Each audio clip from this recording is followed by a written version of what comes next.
सभी किसान साथियों को नमस्कार। मैं अखिलेश कुमार, युवा किसान एक ही यूट्यूब चैनल में आप सभी का स्वागत है। मैं आज सिंजेंटा कंपनी का एक नवीनतम फंगिसाइड की संपूर्ण जानकारी लेकर आया हूँ। इसकी नाम की बात की जाए तो रिफ्लेक्ट टॉप नाम से मार्केट में देखने को मिलेगा, जो कि सिंजेंटा ने अभी हाल ही में लॉन्च किया है। इसकी संपूर्ण जानकारी, जैसे कि इसका प्रयोग कब करना चाहिए और इस कौन कौन सी डिजीज को ये रोकेगा और इसका प्रयोग कितनी मात्रा में करना चाहिए और इसके साथ में कौन कौन से केमिकल को मिलाकर छिड़काव कर सकते हैं और इसके साथ में जैसे कि इसका टेक्निकल नाम और ये कितने दिनों तक काम करती है, यह सभी जानकारी इस वीडियो के अंत तक दूंगा। रिफ्लेक्ट ऑफ फंगिसाइड की रासायनिक या टेक्निकल नाम की बात की जाए तो इसमें दो टेक्निकल को मिलाकर तैयार किया गया है, जिसमें कि पहला टेक्निकल एक नया टेक्निकल है और जो कि दूसरा टेक्निकल एक पुराना टेक्निकल है जो कि किसान भाइयों ने काफ़ी यूज किया है। जिसमें कि पहले टेक्निकल की बात की जाए तो आइसोपैराजोम, जो कि 11.5% में, जो कि एक नया टेक्निकल है, और दूसरा टेक्निकल जो कि डाइफेनाकोनाजोल, जो कि 11.5% एससी फॉर्म में देखने को मिलता है। एससी की बात की जाए तो यह सस्पेंशन लिक्विड गाढ़े रूप में देखने को मिलता है।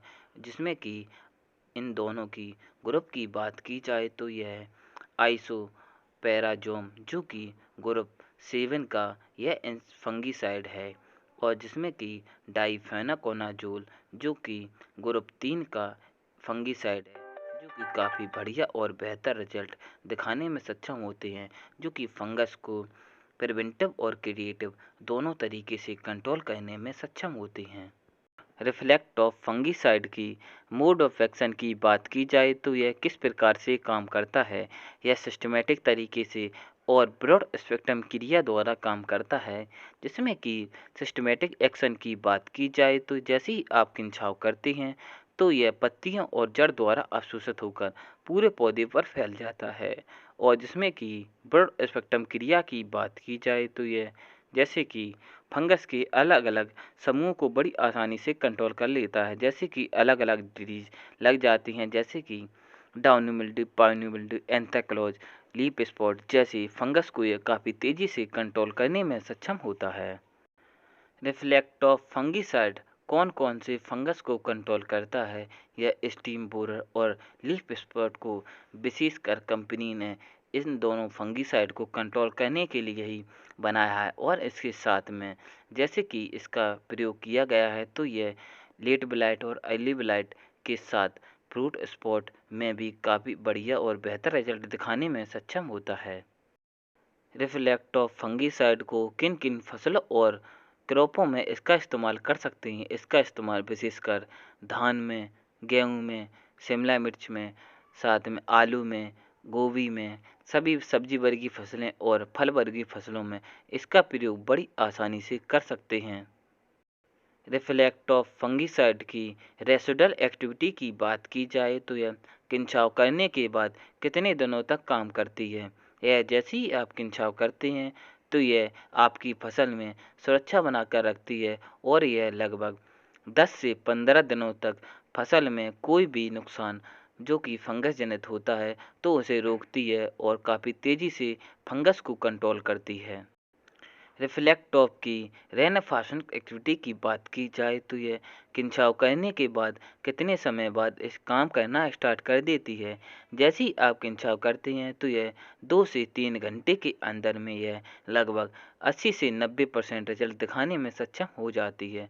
2 से 3 घंटे के बाद अगर बारिश हो जाती है तो इसके प्रभाव पर कोई भी कमी देखने को नहीं मिलती है और यह लगभग 80 से 90% रिजल्ट दिखाने में सक्षम हो जाती है। और इसके साथ में अगर सिलिकॉन बेस स्टिकर या चिपकू का इस्तेमाल करते हैं तो आपको काफ़ी बढ़िया और बेहतर रिजल्ट देखने को मिलते हैं। रिफ्लेक्ट ऑफ फंगिसाइड की अगर प्रति एकड़ दवा की मात्रा की बात की जाए तो अगर आप प्रिवेंटिव में अगर इसका इस्तेमाल करते हैं, रोग लगने से पहले अगर इसका इस्तेमाल करते हैं तो 120 ml प्रति एकड़ के हिसाब से इस्तेमाल करना चाहिए। रिफ्लेक्टॉफ फंगिसाइड को अगर क्रिएटिव में इस्तेमाल करते हैं तो जैसे ही रोग आ जाते हैं तब इसका इस्तेमाल करते हैं तो 150 ml प्रति एकड़ के हिसाब से इस्तेमाल करना चाहिए। इसे 150 से 120 लीटर पानी के साथ घोलकर छिड़काव करना चाहिए। रिफ्लेक्टॉफ फंगिसाइड को कॉम्बिनेशन बनाते समय किसान भाइयों को ध्यान रखना चाहिए कि इसके साथ में अमोनिया बेस या कॉपर बेस इंसेक्टिसाइड को या फंगिसाइड को नहीं लेना चाहिए, क्योंकि यह क्रिया करके इस दवा को निष्क्रिय कर देते हैं। और किसान भाई फिजिकल टेस्ट करके देख लेना चाहिए। अगर मिश्रण दूध की तरह फट जाता है तो इसका इस्तेमाल नहीं करना चाहिए। किसान भाइयों, जानकारी अच्छी लगी हो तो चैनल को सब्सक्राइब करें, लाइक करें, बेल आइकन ऑल सेट कर लें, जिससे मेरी आने वाली वीडियो की नोटिफिकेशन आपको सबसे पहले पहुंचे।